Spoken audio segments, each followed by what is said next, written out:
ನಮಸ್ಕಾರ. ಯಾರೆಲ್ಲ ನಮ್ಮ ಚಾನಲ್ನ ನೋಡ್ತಾ ಇದ್ದೀರಿ, ಮೊದಲು ನಮ್ಮ ಚಾನಲ್ನ ಸಬ್ಸ್ಕ್ರೈಬ್ ಮಾಡ್ಕೊಳ್ಳಿ. ಇವತ್ತು ತೊಂಡೆಕಾಯಿ ಗ್ರೇವಿನ ಹೇಗೆ ಮಾಡೋದು ಅಂತ ನೋಡೋಣ. ಯಾವಾಗಲೂ ಒಂದೇ ಥರ ಪಲ್ಯ ಸಾಂಬಾರು ತಿಂದು ಬೋರ್ ಆಗಿದ್ರೆ ಈ ರೀತಿ ಒಂದು ಗ್ರೇವಿಯನ್ನು ಮಾಡ್ಕೊಳ್ಳಿ. ಮೊದಲು ನಾನು ತೊಂಡೆಕಾಯಿನ ಚೆನ್ನಾಗಿ ತೊಳ್ಕೊಂಡು ಉದ್ದುದ್ದವಾಗಿ ಕಟ್ ಮಾಡ್ಕೊಂಡಿದ್ದೀನಿ. ಹಾಗೆ ಒಂದು ಪೊಟೆಟೊನೂ ಹಾಗೆ ಉದ್ದುದ್ದವಾಗಿ ಕಟ್ ಮಾಡ್ಕೊಂಡಿದ್ದೀನಿ. ನಾನು ತೊಂಡೆಕಾಯಿನ ಕುಕ್ಕರ್ಗೆ ಹಾಕಿ ನೀರು, ಅರಿಶಿಣ ಮತ್ತು ಉಪ್ಪನ್ನು ಹಾಕಿ 2 ವಿಷಲ್ನ ಕೂಗಲಿಕ್ಕೆ ಇಡ್ತೀನಿ. ಅಷ್ಟರಲ್ಲಿ ಕಡಾಯಿಗೆ 3 ಸ್ಪೂನ್ ಕಡಲೆ ಬೀಜ, 4 ಒಣಮೆಣಸಿಕಾಯಿ, ತೆಂಗಿನಕಾಯಿ, 3 ಸ್ಪೂನ್ ಬಿಳಿ ಎಳ್ಳು ಹಾಕಿ ಡ್ರೈ ಫ್ರೈ ಮಾಡ್ಕೊತೀನಿ.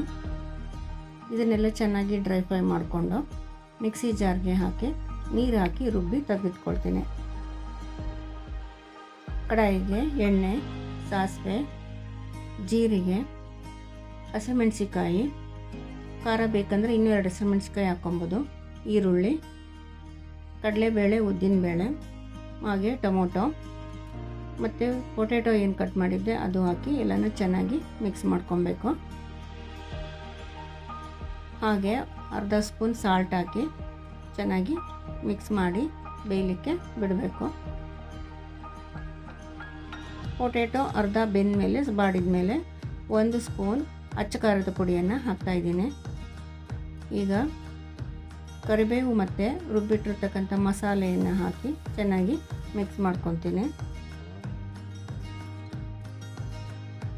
ಹಾಗೆ ಮಿಕ್ಸಿ ಜಾರ್ ತೊಳೆದು ಅದು ನೀರನ್ನು ಹಾಕ್ಕೊತೀನಿ.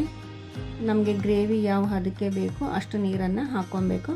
ಸ್ವಲ್ಪ ತೆಳು ಬೇಕಂದರೆ ಜಾಸ್ತಿ ನೀರು ಹಾಕಿ, ಗಟ್ಟಿ ಬೇಕಂದರೆ ಇಷ್ಟೇ ಸಾಕು.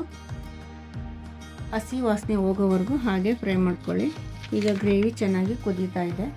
ಇದಕ್ಕೆ ನಾನು ಉಪ್ಪನ್ನು ಹಾಕಿ ಚೆನ್ನಾಗಿ ಮಿಕ್ಸ್ ಮಾಡಿಕೊಂಡು ಹಾಗೆ 1 ಸ್ಪೂನ್ ತುಪ್ಪನೂ ಕೂಡ ಹಾಕಿ ಚೆನ್ನಾಗಿ ಮಿಕ್ಸ್ ಮಾಡಿ ಬೇಯಲಿಕ್ಕೆ ಬಿಡ್ತೀನಿ. ಈಗ ಚೆನ್ನಾಗಿ ಗ್ರೇವಿ ಚೆನ್ನಾಗಿ ಬೆಂದಿದೆ.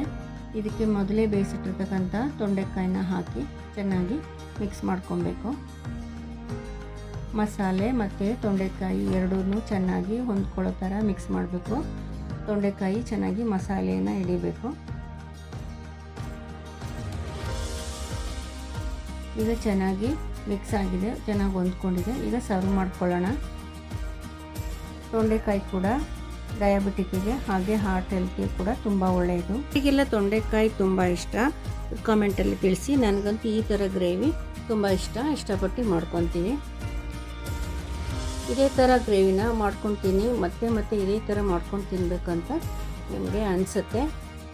ಮತ್ತೆ ನಾನು ಸಿಗ್ತೀನಿ ನನ್ನ ನೆಕ್ಸ್ಟ್ ವಿಡಿಯೋದಲ್ಲಿ.